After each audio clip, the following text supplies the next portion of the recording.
શ્રીમદ ભગવદ્ ગીતાના મૂલ્યો અને સિદ્ધાંતો આ પાઠ્યપુસ્તક ગુજરાત રાજ્ય સરકાર દ્વારા ધોરણ 6, 7 અને 8માં હવે વિદ્યાર્થીઓના હાથમાં છે. મેં આ વાંચ્યું અને એટલું સરસ પુસ્તક તૈયાર કર્યું છે. પહેલાં તો લેખકો અને સંપાદકોનો ખૂબ ખૂબ આભાર અને એમને અભિનંદન.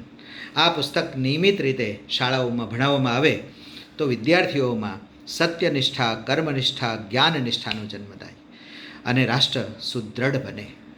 જીવન જીવવામાં ઘણી મુશ્કેલીઓ અને બાધાઓ આવે જ. ઘણીવાર વ્યવસાયમાં આવે, ઘણીવાર પરીક્ષાઓમાં આવે, ઘણીવાર સ્પર્ધાઓમાં આવે, ઘણીવાર પરિવારમાં આવે. આ બધાનો જવાબ એક જ જગ્યાએથી મળે અને એ છે શ્રીમદ ભગવદ્ ગીતા. શ્રીમદ ભગવદ્ ગીતાનું સમર્થન કરવા માટે પાઠ્યપુસ્તક તરીકે એનો સ્વીકાર સર્વત્ર થાય એના માટે આપણે એક પત્ર લખવાનો છે. જો આપ સમાજના નાગરિક શ્રેષ્ઠી હો તો આપ લખો.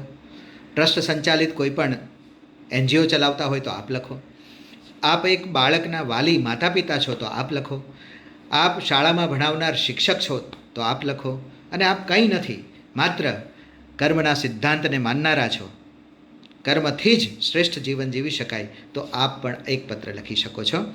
દરેક જિલ્લાના માનની કલેક્ટરશ્રીના નામે આપ ગીતા આધારિત આ પાઠ્યપુસ્તકનું સમર્થન કરતો એક પત્ર લખો. આ જીવન જીવવાની જડીબુટ્ટી છે. આપણા બાળક જ્યારે સ્પર્ધાઓમાં જશે, પ્રતિસ્પર્ધાઓમાં જશે, એ રમતનું મેદાન હોય કે પરીક્ષાનું સમરાંગણ હોય, જો આ પાઠ્યપુસ્તક ભણ્યું હશે તો એ હતાશા અને નિરાશામાંથી બહાર આવશે. તો આનું સમર્થન કરતો એક પત્ર ગુજરાત રાજ્ય સરકારને આપણે પહોંચાડવો છે. આપ પણ એક પત્ર લખો અને સમર્થન મોકલો. હું ડૉક્ટર દીપક રાજગુરુ સુરતથી આપ સૌને વિનંતી કરું છું કે શ્રીમદ ભગવદ્ ગીતા આધારિત પાઠ્યપુસ્તક સતત અને નિરંતર રીતે ચાલતું રહેવું જોઈએ અને એનું પઠન અને પાઠન થતું રહેવું જોઈએ. ધન્યવાદ. નમસ્કાર.